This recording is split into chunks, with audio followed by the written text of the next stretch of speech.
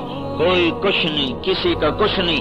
صرف یہ نہیں کہ لا الہ، کوئی معبود نہیں اللہ کے سوا، تمام چیزوں کی نفی، لا الہ الا اللہ، ایک کوئی معبود نہیں اللہ کے سوا، صرف اتنا نہیں، لا الہ الا اللہ، کوئی حفیظ نہیں اللہ کے سوا، لا الہ الا اللہ، کوئی رزق دینے والا نہیں اللہ کے سوا، لا الہ الا اللہ، کوئی حفاظت کرنے والا نہیں اللہ کے سوا، لا الہ الا اللہ، کوئی چین دینے والا نہیں اللہ کے سوا، لا الہ الا اللہ، کہیں سے کوئی کام نہیں بنا سکتا اللہ کے سوا، لا الہ الا اللہ، کسی سے رزق نہیں ملتا اللہ کے سوا، لا الہ الا اللہ، کہیں سے شفا نہیں ملتی اللہ کے سوا، لا الہ الا اللہ، کہیں سے عزت نہیں ملتی اللہ کے سوا، لا الہ الا اللہ، کہیں سے بلندیاں نہیں ملتی اللہ کے سوا، لا الہ الا اللہ، کہیں سے چین امن نہیں آتا اللہ کے سوا، لا الہ الا اللہ،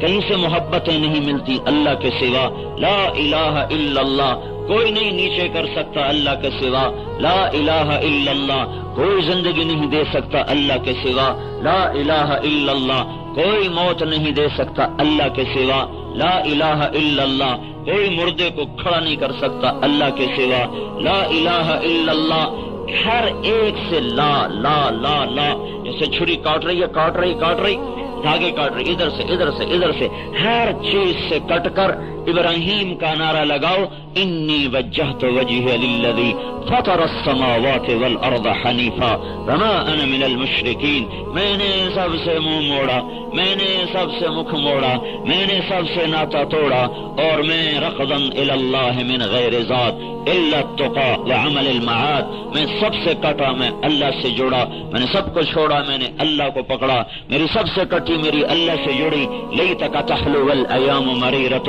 ولیتک ترضى والانام غضاب، سارا جہان کڑوا ہو جائے رب میٹھا رہے، میرا کام بن گیا، سارا جہان ناراض ہو جائے میرا رب راضی ہو جائے، کام بن گیا، ولیت الذی بینی وبینک عامر وبینی وبین العالمین خراب، سارا جہان میرا ساتھ چھوڑ جائے اور اللہ میرا ساتھی بن جائے، میرا کام کوئی نہ بگڑا، میرے سارے کام بن گئے، فإذا صح منک الود فالکل ہیجن وکل الذی فوق التراب تراب، اگر میرے اور میرے اللہ کی محبت باقی ہے تو پھر سب کی جفا کی مجھے کوئی پرواہ نہیں، جفا ہو یا وفا ہو، غدر ہو یا وفا ہو، ہر چیز برابر ہے جب اللہ میرے ساتھ ہو گیا، جب اللہ میرے ساتھ ہو گیا، اللہ سے خریداری ہو رہی ہے، پہلی کیا بات ہے، اللہ نے جان لے دی، مان لے لیا، اب کیا کرو کا اندر میں میرا ایمان پیدا کرو کہ اللہ سب کچھ، اللہ کا سب کچھ، کوئی کچھ نہیں، کسی کا کچھ نہیں، چاہتوں سے کرتا ہے،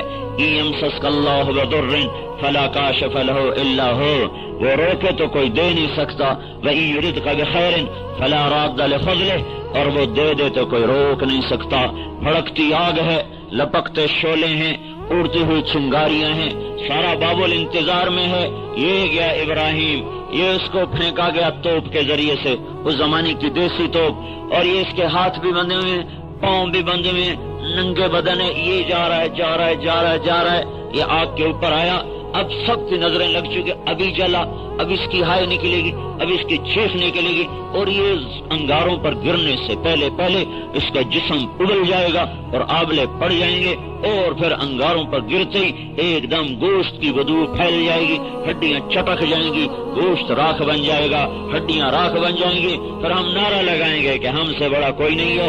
اس انتظار میں مرد بھی دیکھ رہے، عورتیں بھی دیکھ رہی، بچے بھی دیکھ رہے، نمرود بھی تخت شاہی پر اپنے محل کی بالکونی میں کھڑا ہوا دیکھ رہا ہے کہ بس ہو گیا کام، ہو گیا کام، آگ جلاتی ہے، آگ جلاتی ہے، اور میرے رب نے کہا فرأیتم النار التي تورون أأنتم أنشأتم شجرتها أم نحن المنشئون نحن جعلناها تذكرة ومتاعا للمقوين فسبح باسم ربك العظيم۔ یہ آگ تمہاری پیدا کردہ ہے، یہ تمہارے رب کی پیدا کردہ ہے، آگ تم نے بنائی، تمہارے اللہ نے بنائی، آگ تیرے امر سے جلاتی، تیرے رب کے امر سے جلاتی ہے،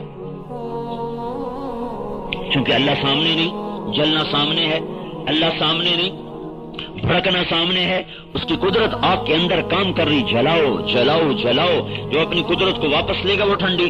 اب سارے دیکھ رہے، وہ گیا وہ گیا وہ گیا وہ گیا، اب جلا، اب ایک دم آنکھیں پھٹ گئیں، ایک دم آنکھیں پھٹ گئیں اور سناٹا طاری ہو گیا، اور کیا دیکھ رہے ہیں کہ آگ نے رنگت بدلی، وہ سرخ اور سیاہ سے سفید ہو گئی، تاکہ سارا جہان دیکھ لے کہ اللہ کون ہے، اللہ کیا ہے، اللہ کون ہے، اللہ کیا ہے، اللہ اللہ ہے۔ اللہ کی قسم ہم بڑے جاہل لوگ، ہم بڑے پڑھے لکھے لوگ ہیں جی، ہاں ہم نے دنیا پڑھی ہے، لیکن ہم بڑے جاہل لوگ ہیں، ہم نے اللہ کو نہیں جانا، ہم نے اللہ کو نہیں جانا، اللہ کو نہیں جانا، اللہ کو نہیں پہچانا،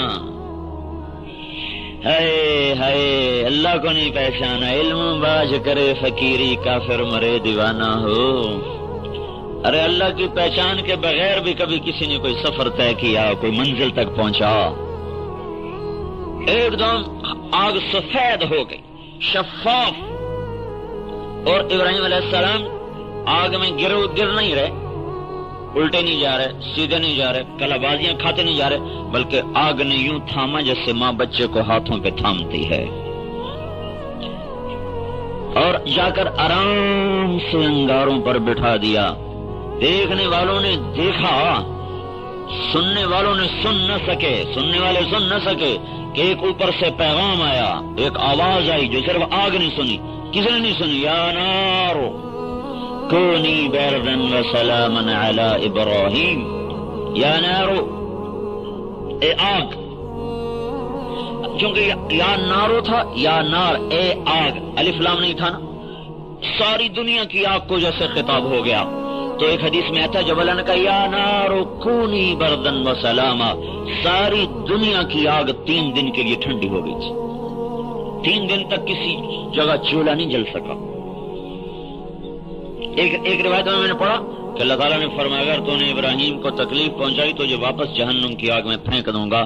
3 دن تک دنیا میں آگ نہ جل سکی، اور نار ابراہیم میں ابراہیم علیہ السلام 40 دن آرام سے بیٹھے ہوئے، ایک امر آیا کونی بردن، بردن کہنا تھا کہ ابراہیم کانپنے لگے، اتنی تیزی سے اس کی تعمیل ہوئی، وسلامن، سلامتی کا حکم آیا تو معتدل ہو گئی، اور ایک دم اوپر سے جبریل آئے، پر مارا پانی کا چشمہ، پر مارا انار کا درخت، اور جوڑا پہنایا، جنت سے جوڑا لا کے پہنایا۔ وہ جوڑا یہ وہی جوڑا ہے جو یوسف علیہ السلام نے دیا تھا کہ جاؤ یہ میرا کرتا میرے باپ کی آنکھوں پہ لگانا، وہ ٹھیک ہو جائے گا۔ اور یہ وہی کرتا تھا جس کو لے کر جب چلے یوسف علیہ السلام کے بھائی مصر سے نکل ہی تھے کہ یعقوب کہنے لگے انی لاجد ریح یوسف لولا ان تفندون، اگر مجھے پاگل نہ سمجھو تو یوسف کی خوشبو آ رہی ہے، ہاں گلوں میں رنگ بھرے باد نو بہار چلے، آج کہیں سے یار کی خوشبو آ رہی ہے۔ تو وہ کہنے لگے تاللہ انک لفی ضلالک القدیم، تو وہ پرانی اپنی باتوں پر آیا اور مر گھپ گیا، لیکن وہ آئے، وہ قمیص یہ وہی قمیص ہے جو جبریل نے آ کر ابراہیم علیہ السلام کو پہنائی تھی آگ کے ڈھیر پر۔ ساری دنیا کی کیمسٹری کا علم فیل ہو گیا، کیمسٹری، بایو کیمسٹری کا علم یہ کہتا ہے کہ آگ اور گوشت کے ملنے پر کیمیکل ریئیکشن ہو کر گوشت کو جلنا چاہیے، ہڈیوں کو جلنا چاہیے. میرا اللہ کہتا ہے نہیں جلنے دوں گا، جلا کے دکھاؤ. نہیں کرنے دوں گا، کر کے دکھاؤ. کر کے رہوں گا، روک کے دکھاؤ. فرعون کی چھری چل رہی ہے، فرعون موسیٰ کو ذبح کرو، موسیٰ کو ذبح کرو، موسیٰ کو ذبح کرو. اللہ نے کہا کر کے دکھاؤں گا. تیری گود میں بدبخت، تیری گود میں اے بدبخت اسے پال کے دکھاؤں گا. اور موسیٰ سے کہہ دیا اِنَّا رَادُّوهُ إِلَيْكَ وَجَاعِلُوهُ مِنَ الْمُرْسَلِينَ، غم نہ کرنا، واپس لاؤں گا، تیری گود میں بٹھاؤں گا تجھے، اس کو نبی بناؤں گا، تو دیکھ لے گی تیرا بیٹا نبی ہوگا. کرنے پر آ جائے روکے کون؟ روک لے تو کرے کون؟ بھائی اللہ کو منا لو، اللہ کو منا لو. اللہ سے ساتھ پہلی بات ہے اللہ. دیکھو یہ بارش، ابھی میں وہاں تھا تو بارش ہو رہی تھی تو مجھے وہ حدیث یاد آئی کہ موسیٰ علیہ السلام نے اللہ تعالیٰ سے پوچھا یا اللہ تیرے ناراض ہونے کی نشانی کیا ہے؟ تو اللہ تعالیٰ نے فرمایا میرے ناراض ہونے کی پہلی نشانی یہ ہے کہ بارشیں بے وقت ہوتی ہیں. امطر علیہم ابان حصادہم، میں اس وقت بارش کرتا ہوں جب کھیتی کٹنے کو تیار ہو چکی ہوتی. وَأَمْنَعُ إِبَّانَ زَرْعِهِمْ، اور جب وہ کاشت کرتے ہیں تو اس وقت کھیتی پانی مانگتی ہے، کہ اس وقت نہیں کرتا ہوں جب تیار ہو جاتی بارش شروع کر دیتا. تو وہاں بارش ہو رہی تھی تو مجھے یہ حدیث یاد آ رہی تھی کہ اللہ نے فرمایا جب میں ناراض ہوتا ہوں تو امطر علیہم ابان حصادہم. لاؤڈ اسپیکر پہ اعلان نہیں کرے گا کہ مردان والوں میں غصے ہوں، ناراض ہوں. وہ یہ کرے گا جو اب کر رہا ہے. بادلوں سے اس وقت بارش برس رہی ہے جب ہمارے پنجاب میں مشہور ہے کہ اس موسم میں تو سونے کی بارش بھی برداشت نہیں ہے، سونے کی بارش بھی قبول نہیں ہے.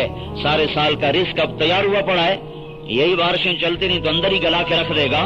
تو موسیٰ علیہ السلام سے فرمایا جب میں ناراض ہوتا ہوں بارشیں اس وقت کرتا ہوں جب کھیتی پک جاتی ہے، اور اس وقت روک لیتا ہوں جب ضرورت ہوتی ہے، اور میں پیسہ بخیلوں کو دیتا ہوں اور حکومت بے وقوفوں کو دیتا ہوں. جب میں ناراض ہوتا ہوں تو یہ کام کرتا ہوں. تو بھائیو اللہ سے سودا کیا ہے، اللہ کو راضی کرو. پہلی چیز ایمان کو دل میں اتارنا ہے. چمی گویم مسلمانم بلرزم کہ دانم مشکلات لا الارا. جب میں لا الہ الا اللہ کہتا ہوں تو میرا وجود کانپنے لگتا ہے. تو لوگ مجھ سے پوچھتے ہیں کیوں کانپتے ہو؟ تو میں کہتا ہوں تمہیں پتہ نہیں ہے جو میں کہہ رہا ہوں لا الہ الا اللہ، مجھے اس بول کا پتہ ہے، اس بول کا وزن میرے جسم میں لرزہ طاری کر دیتا ہے. یہ وہ بول ہے کہ ساتوں زمین آسمان ایک پلڑے میں ہو، صرف لا الہ الا اللہ ایک پرچے پر ایک پلڑے میں ہو. لا الہ الا اللہ کتنی پرچی پہ آ جائے گا؟ اتنی سی پرچی پہ لا الہ الا اللہ. ایک طرف ترازو اٹھاؤ، دوسری طرف ترازو کتنا بڑا ہو کہ ساتوں زمینیں اس میں آ جائیں، سمندر بھی آ جائیں، دریا پہاڑ جنگل بھی آ جائیں، پھر پہلا دوسرا تیسرا آسمان بھی آ جائے، چوتھا پانچواں چھٹا ساتواں آسمان بھی آ جائے، پھر کرسی اس میں رکھو، پھر عرش بھی رکھو، پھر قلم بھی رکھو، لوح محفوظ بھی ڈالو، پھر جنت بھی ڈالو، پھر دوزخ بھی ڈالو، پھر فرشتے بھی ڈالو، جبریل میکائیل اسرائیل اسرافیل بھی ڈالو، جنت کے ساز و سامان بھی اس میں ڈالو. اللہ کو چھوڑ دو، باقی ہر چیز اس میں ڈال کے اس کو اٹھاؤ تو میرا اللہ کہتا ہے لا الہ الا اللہ کا پلڑا جھک جائے گا، یہ اٹھ جائے گا. لرجحت بہن لا الہ الا اللہ. تو میرے آپ کے نبی پاک صلی اللہ علیہ وسلم فرماتے ہیں لرجحت بہن لا الہ الا اللہ. تو لا الہ الا اللہ وزنی ہو جائے گا، یہ ہوا میں اڑ جائے گا. جو مرد عورت لا الہ الا اللہ کو زبان سے اتار کر دل تک پہنچا دیں گے ان کی زندگی بدل جائے گی، ان کا سودا اللہ سے پکا ہو جائے.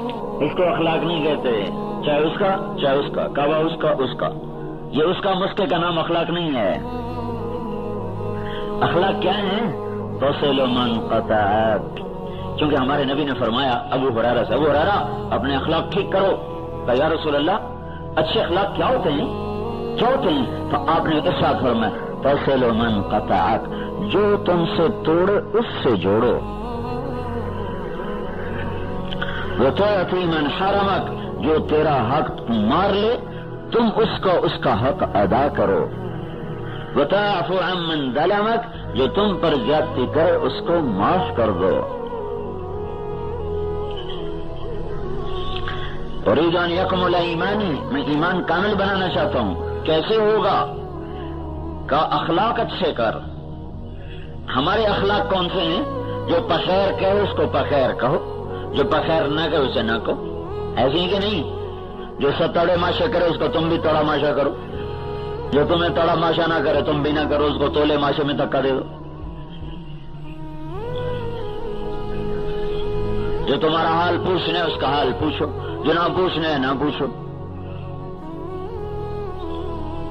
یہ اخلاق نہیں ہے، یہ کاروبار ہے، کاروبار، پالیسی ہے، پالیسی، معاملہ ہے، معاملہ، ڈیل ہے، ڈیل۔ جس نے سلام کیا ہم نے سلام کیا، جس نے نہیں کیا ہم نے کوئی نہیں کیا، جو ہمیں پوچھنے ہم پوچھنے چلے گئے، جو نہیں آیا ہم نہیں گئے۔ اخلاق اس سے عالی درجہ بتایا جا رہا، تصل من قطعک وتعطی من حرمک وتعفو عن من ظلمک، توڑنے والے سے جوڑو۔ سنو بتا دوں، 100 نفل پڑھنے آسان ہے، جو منہ موڑ کے گزر جائے اس کو سلام کرنا مشکل ہے۔ 1 سال پیدل سفر کروا لو، نفس کرے گا۔ جو حال پوچھنے نہیں آتا نا، اس کا حال پوچھنے 2 قدم نہیں جائے گا چل کے۔ ساری رات طواف کرنے کو تیار ہے، ساری رات طواف کرنے کو اس کا نفس تیار ہو جائے گا، لیکن جو اس کی بیماری پر اس کو پوچھنے نہیں آیا، اس کو پوچھنے کوئی نہیں جائے گا، ساتھ میں اس کا گھر ہے۔ 4 قدم پہ مرگ ہوگی، اس کے جنازے میں نہیں جا رہا۔ لیکن بندے کیوں نہیں جا رہا؟ کہا ہماری دفعہ کوئی نہیں آیا تھا، ہم نہیں جائیں گے۔ اور کراچی جا رہا ہے، وہ کہاں جا رہے ہو؟ جنازہ ہو گیا بدبخت، وہ 4 قدم پر تو گیا نہیں تھا، کراچی کیوں جا رہا ہے؟ وہ آیا تھا، ہمیں جانا پڑے گا۔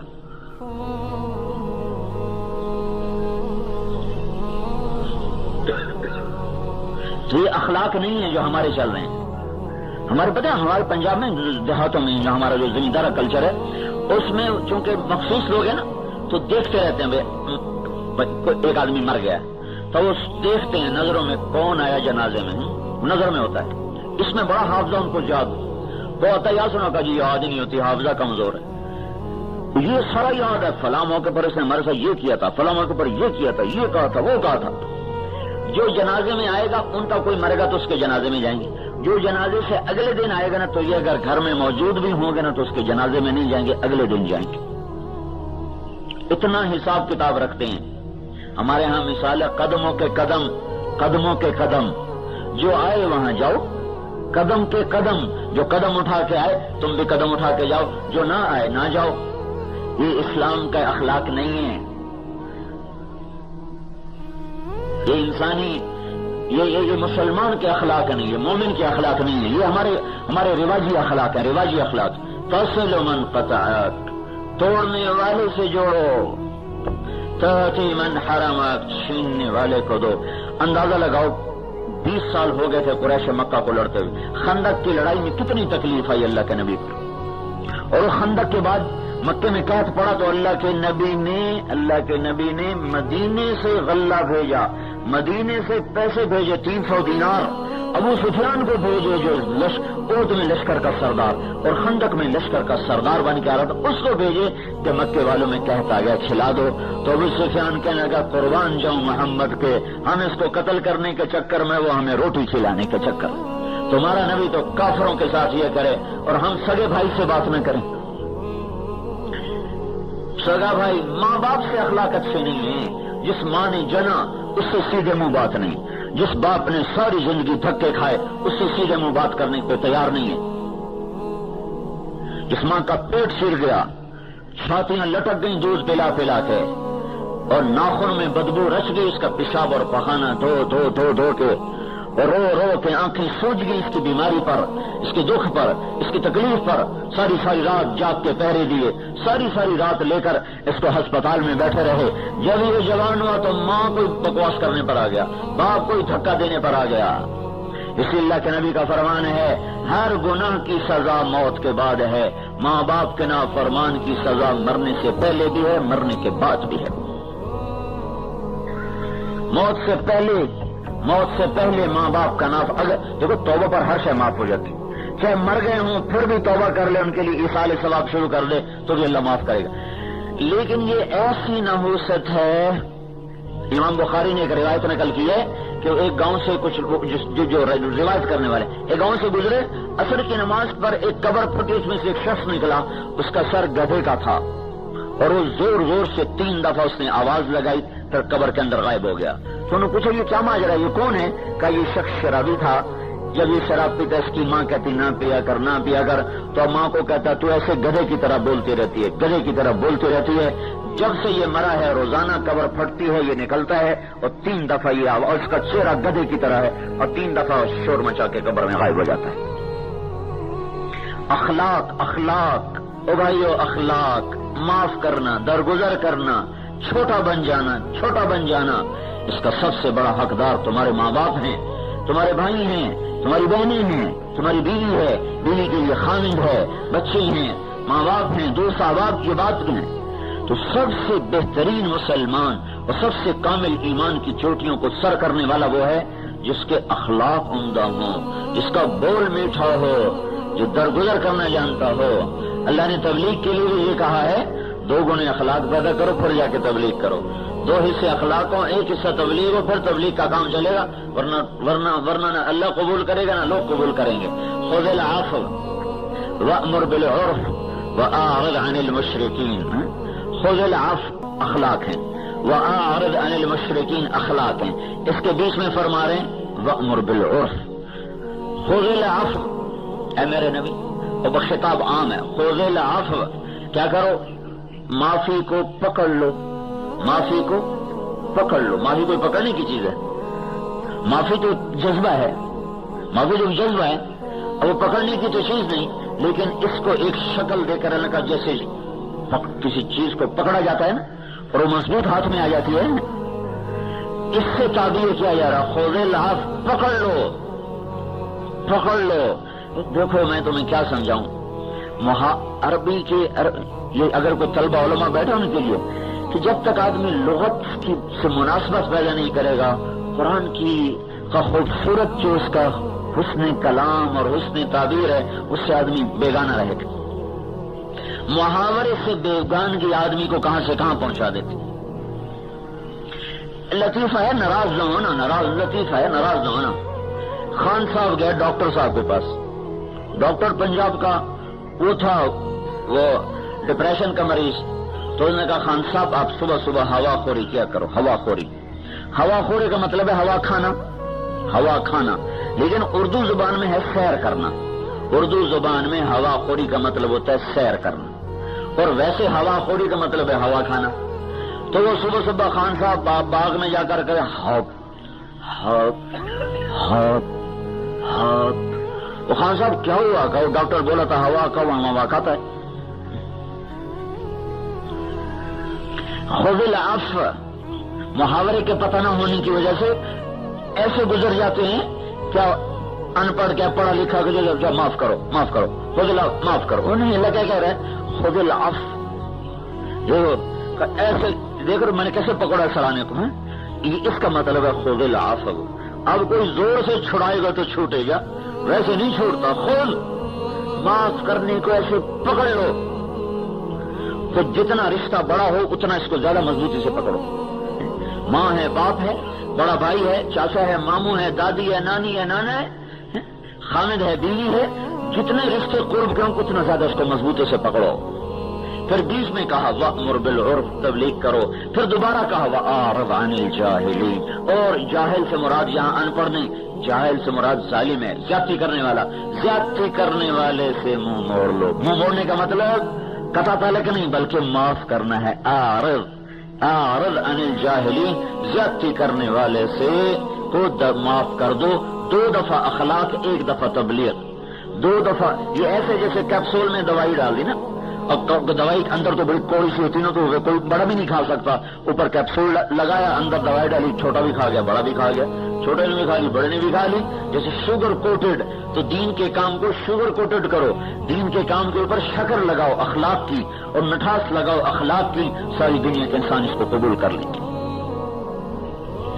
تو میرے بھائیو بہنوں، ہمارے گھروں میں آگ لگی ہوئی ہے بد اخلاقی کی.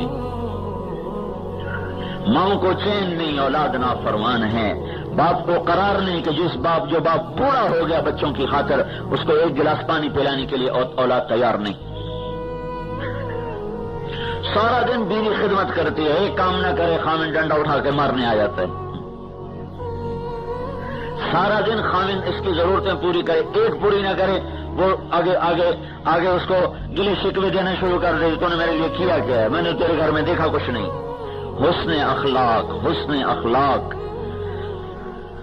اللہ کے نبی کا فرمان ہے بہترین مسلمان وہ ہے جو اپنے گھر والوں سے اچھا سلوک کرے، جو اپنی بیوی سے اچھا سلوک کرے. حضرت عائشہ رضی اللہ تعالیٰ عنہا کہنے لگی کہ میں اب حبشی کھیل رہے تھے مسجد میں، حبشی حبشہ کے وہ کھیل تھا گت، وہ لکڑی کا جس وہ کھیلتے تھے اس سے. تو میں نے کہا یا رسول اللہ میں نے یہ دیکھنا ہے. سن رہے ہو یا رسول اللہ میں نے یہ دیکھنا ہے. تو آپ نے کہا اچھا آ جاؤ میرے ساتھ.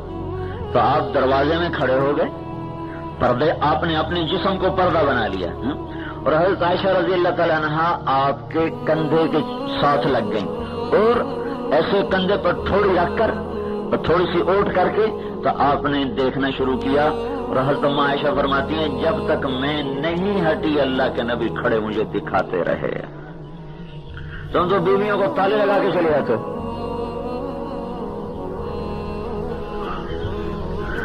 عائشہ جیسی خاتون اور رسول اللہ جیسا خامن جب تک خود نہیں ہٹیں واپس نہیں ہٹے. ایک غزوے سے واپس آ رہے ہیں تو صحابہ سے فرمایا تم آگے چلے جاؤ. سارے صحابہ آگے نکل گئے. جب وہ نظروں سے دور ہو گئے، نظر نہیں آ رہے، تو آپ نے حضرت عائشہ سے فرمایا میرے ساتھ دوڑ لگاؤ گی؟ اور عائشہ نہیں کہہ رہی، اللہ کا نبی کہہ رہا عائشہ میرے ساتھ دوڑ لگاؤ گی؟ کہا لگاؤں گی. کبھی ہم نے جو دوڑ لگائی کہ میں حضور سے آگے نکل گئی. کوسو میں ذرا پتلی تھی تو میں ایسی تیز نہیں کہ میں آگے نکل گئی. پھر کافی عرصہ گزر گیا تو ایک جہاد سے واپس آ رہے تھے تو آپ نے لشکر سے کہا سب آگے چلے جاؤ. وہ سارے آگے چلے گئے یہاں تک کہ نظروں سے دور ہو گئے. پھر آپ نے کہا عائشہ دوڑ لگاؤ گی؟ میں نے کہا لگاؤں گی. پرسوں میں ذرا موٹی ہو گئی تھی، دوڑ لگائی تو ہمارے نبی آگے نکل گئے، میں پیچھے رہ گئی. تو کہا دیکھ لے پھر آج ہم نے بدلہ لے لیا ہے. کیسی خوبصورت زندگی ہے یہ. دین صرف اسی کا نام تو نہیں ہے کہ نماز پڑھ لی، پگڑی باندھ لی، پچیلا لگا لیا اور مسجد میں ٹائم دے دیا. گھر کا دین کون سا ہوگا؟ دیکھو تمہیں دو روایتیں سناتا ہوں بالکل ایک دوسرے سے مختلف. ایک ہی ہستی کے بارے میں دو باتیں بالکل مختلف. ہندو بن ابی حالہ سے حضرت امام حسن پوچھ رہے ہیں کہ حضور پاک صلی اللہ علیہ وسلم کیسے تھے؟ تو وہ کہہ رہے ہیں کان دائم الفکر متواصل الاحزان. اللہ کے نبی ہر وقت فکر میں اور ہر وقت غمگین. یہ ہند بن ابی حالہ کی روایت، صحیح روایت کہ امام حسن پوچھ رہے ہیں کہ ماموں ہند بن ابی حالہ، ہند یہ حضرت خدیجہ کے بیٹے ہیں. ابو حالہ پہلے خامن، دوسرے خامن جو تھے نا حالہ، اس کے بیٹے ہیں، اس لیے ان کو ماموں کہا کرتے تھے امام حسن حسین وغیرہ. تو وہ فرمایا کہ اللہ کے رسول کیسے تھے؟ تو کہا بیٹا اللہ کے رسول ہمیشہ گہری سوچ میں رہتے تھے اور ہمیشہ غمگین رہتے تھے. اب دوسری روایت سنو. حضرت عائشہ رضی اللہ تعالیٰ عنہا سے ایک خاتون پوچھ رہی ہیں کہ اللہ کے نبی گھر میں کیسے تھے؟ تو ارشاد فرمایا کان ضحاکن بسامن. اللہ کے نبی بڑے ہنسنے والے تھے، بڑے مزاح کرنے والے تھے، بڑا جی لگانے والے تھے. ضحاکن بسامن، چہرہ ہر وقت خوش، چہرہ کھلا ہوا، چہرہ کھلا ہوا، چہرہ ہنستا ہوا، مسکراتے ہوئے، ہنسی مزاح کرتے ہوئے. اب بتاؤ ایک روایت کہہ رہی ہے ہر وقت ہنستے ہوئے، دوسری روایت کہہ رہی ہے ہر وقت غمگین ہیں. ایک ہستی کے دو روپ ہیں. ایک روپ گھر کا ہے جس میں آپ ہنستے ہیں مسکراتے ہیں، ایک روپ بازار کا باہر کا ہے جس میں آپ سنجیدہ ہیں غمگین ہیں. جب آپ گھر میں آتے ہیں تو وہ روپ باہر، وہ کپڑے باہر اتار دیتے ہیں اور گھر آ کر وہ لباس پہنتے ہیں جو گھر والوں کی ضرورت ہے. ہن لباس لکم وانتم لباس لہن. کیا اللہ پاک نے کمال کیا ہے میاں بیوی کے آپس کے جوڑ کو بتانے کے لیے جو لفظ استعمال کیے ہیں، ہن لباس لکم وانتم لباس لہن. انتہا یعنی اس کو اچھی طرح تعبیر کرنے کے لیے اردو زبان میں زور لگانا پڑے گا، زور جو میرے پاس ہے نہیں. ہن لباس لکم وانتم لباس لہن. یہ تمہارا لباس ہیں، تم ان کا لباس ہو. عورت کا ذکر پہلے کیا، تمہارا ذکر بعد میں کیا. ہن لباس لکم، یہ تمہارا لباس ہے. لباس سے کیا ہوتا ہے؟ زینت پیدا ہوتی. لباس سے کیا ہوتا ہے؟ پردہ ہوتا ہے. لباس سے کیا ہوتا ہے؟ گرمی سردی سے بچاؤ ہوتا ہے. لباس سے کیا ہوتا ہے؟ انسان معاشرے میں بیٹھ سکتا ہے، مجلس میں بیٹھ سکتا ہے، اور پتہ نہیں اس میں کتنے اشارات چھپے ہوئے ہیں. لباس، لفظ لباس بتانا یہ تھا کہ آپس میں اس طرح پیار محبت سے رہو. اپنا کرتا کبھی پھاڑا؟ کبھی کوئی پاگل ہو جائے تو کرتا پھاڑتا ہے. اگر کرتے پر نشان پڑ جائے تو اگلے کو کہتا ہے یار دیکھو تو نے میرا کرتا ہی خراب کر دیا. بعض اوقات تو جلدی میں اٹھتے ہیں نا تو اپنے ہی ہاتھ سے نا یہ کرتا پھٹ جاتا ہے تو خود افسوس ہوتا ہے یار دیکھو کرتا ہی پھٹ گیا، کرتا ہی پھٹ گیا ہے. اپنے ہاتھوں سے کوئی اپنا لباس پھاڑتا ہے تو اللہ یوں کہہ رہا تم کیسے پاگل ہو کہ اپنے کرتے کو تو حفاظت کرتے اور بیوی کے ساتھ بدتمیزی کرتے ہو. اور بیوی کو سمجھا رہا ہے کہ اپنی زیب و زینت کی تو حفاظت کرتی ہے اور خامن کے ساتھ بدتمیزی کرتی ہے. ہن لباس لکم وانتم لباس لہن. بہترین مسلمان جو گھر والوں سے حسن سلوک کرے، جس کے گھر میں بیٹی پیدا ہو اور وہ برا نہ منائے تو آسمان سے ایک فرشتہ اترتا ہے اور وہ اس کے اوپر پر بچھا دیتا ہے، ماں پر بھی بیٹی پر بھی، اور یوں کہتا ہے تو بھی کمزور، تیری ماں بھی کمزور، جو تم دونوں پہ خرچ کرے گا اللہ اس کا ساتھی بن جائے.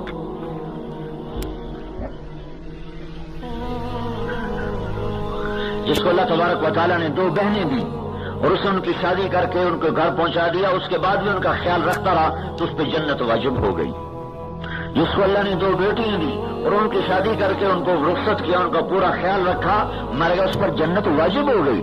جس کو اللہ نے 1 بیٹی کی اس کی شادی کر دی اور اس کو پروان چڑھایا، پرورش کی، شادی کی، اس کو گھر پہنچایا، آپ نے وہ اور میں جنت میں یوں اکٹھے ہو گئے. جس کی بیٹی اجڑ کر باپ کے گھر میں واپس آ گئی تو اس پہ اگر باپ خرچ کرتا ہے تو دنیا کا سب سے افضل ترین صدقہ وہ ہے جو باپ اس بیٹی پر خرچ کرتا ہے. ہر نوعیت میں اللہ تعالیٰ نے عورت کو کس طرح اجاگر کیا ہے.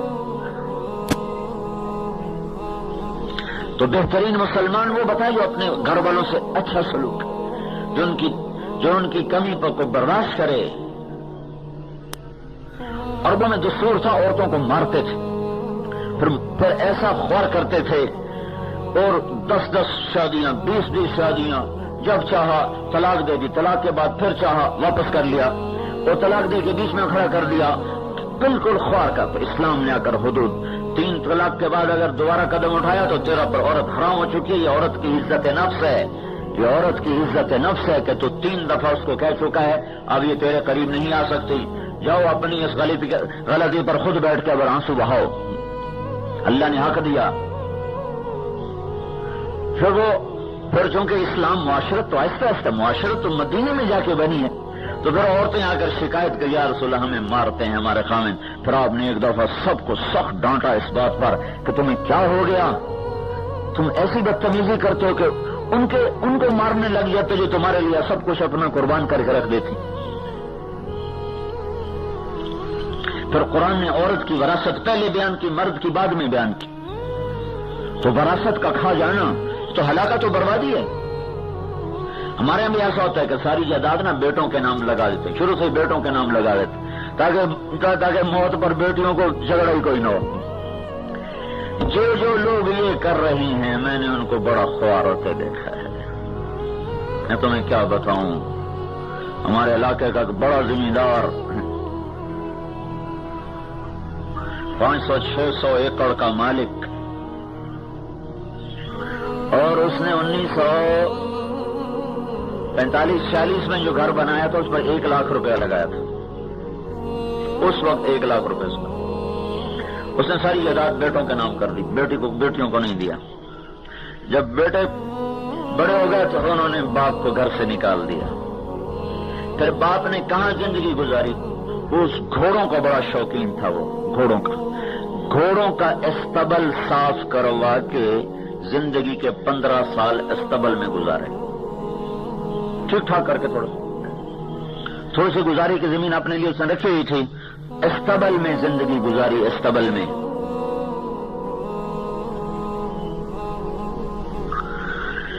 ہے دیکھ کا ایک دانہ ہی دیکھ کے پتہ چل جاتا ہے کچی ہے کہ پکی ہے. اگر فرض کرو کسی کو ایسا دکھ نہیں پہنچا موت سے پہلے، قبر میں جاتے ہی پہلا جھٹکا قبر اس کو اسی کا دے گی بدبخت. بیٹیوں کا حق بیٹوں کو دے کے آ گیا. جائیداد تو مجھے میرے اللہ نے دی. پھر میرے اللہ نے کہا بیٹی کا بھی حصہ ہے, بیٹے کا بھی حصہ ہے, للذکر مثل حظ الانثیین. تو کتنا ظلم و ستم ہو رہا ہے کہ سارے سرحد میں کوئی نہیں ہے جو بیٹیوں کو حصہ دے اور اس کی دعوت دے, اس کی بات چلائے. 2 سال بعد آیا ہوں, پھر شور مچا رہا ہوں, بہنوں کو حصہ دو, بیٹیوں کو حصہ دو. پورے دین پر چلنے کا نام شریعت ہے, پورے دین پر چلنے کا نام اسلام ہے, پورے دین پر چلنے کا نام تبلیغ ہے. اگر گھر میں حسن سلوک نہیں ہے تو یہ در در پھر کے کیا سیکھ کے آیا ہے؟ اگر ماں باپ کا احترام اور عزت نہیں ہے تو اس نے مسجد میں بیٹھ کے کیا سیکھا ہے؟ اگر اس کی دکان کا ترازو صحیح نہیں ہے تو اس نے اللہ سے ہونے کا کیا سیکھا ہے؟ من غش فلیس منا, من غش فلیس منا, جس نے دھوکہ دیا میری امت سے خارج ہو گیا. کتنی سخت بات ہے.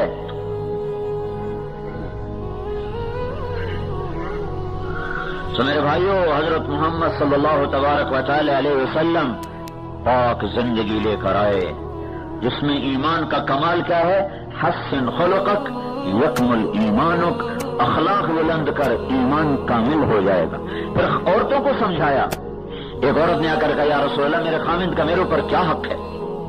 تو آپ نے فرمایا تیرا خامند سر سے پاؤں تک زخمی ہو چکا ہو, اس کے زخموں میں پیپ پڑ چکا ہو, تو اپنی زبان سے چاٹ چاٹ کے اس کے زخم صاف کرے, پھر بھی تو اپنے خامند کا حق ادا نہیں کر سکی. اولاد کو سمجھایا, ہاں بھائی سب سے بہترین خرچ کون سا ہے؟ آپ نے فرمایا بولو, وہ خرچ بتاؤ جو اللہ کے راستے میں بھی خرچ کرنے سے زیادہ اجر رکھتا ہو. صحابہ نے کہا جی آپ کو پتا, ہمیں نہیں پتا. تو اللہ کے راستے میں خرچ کرو نا تو 1 روپے پر 7 لاکھ روپے کا اجر ملتا ہے. 1 پر 7 لاکھ. تو اللہ کے نبی نے فرمایا بیٹا جب اپنے ماں باپ پہ خرچ کرتا ہے تو اس کو اس سے بھی زیادہ اجر ملتا ہے. بیٹا جب ماں باپ پہ خرچ کرتا.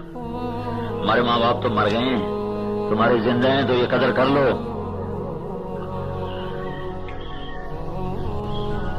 دعا لے لو کسی طرح دعا.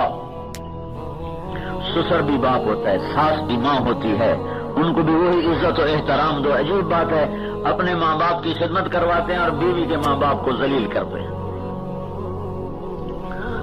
کہتے میری ماں کے آگے اف نہ کر, میرے باپ کے آگے چو نہ کر, اور خود اپنے سسر کو آنکھیں دکھاتا جیسے دشمن کھڑو. بیٹی اپنے ہاتھوں سے روانہ کر, اسی سے ٹکر لیے.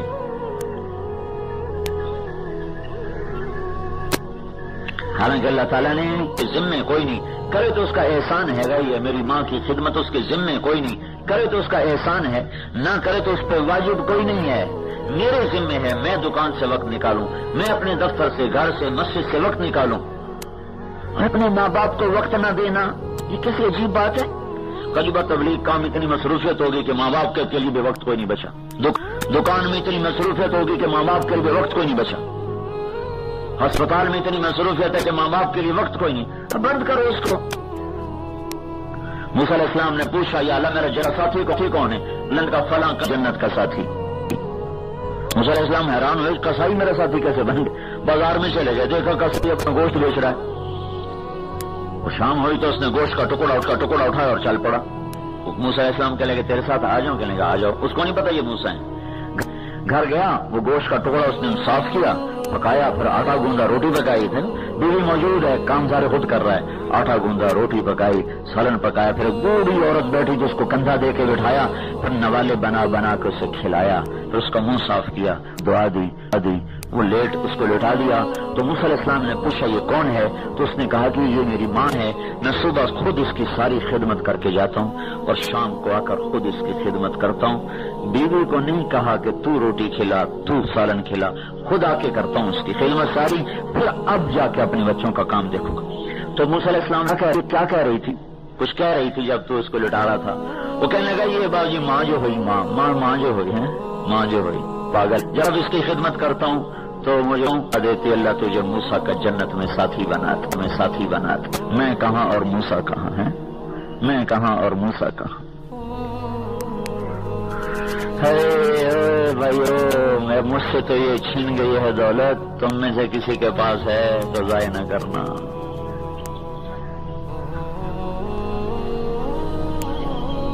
یہ وہ دین ہے جس کو آج کوئی نہیں بتاتا،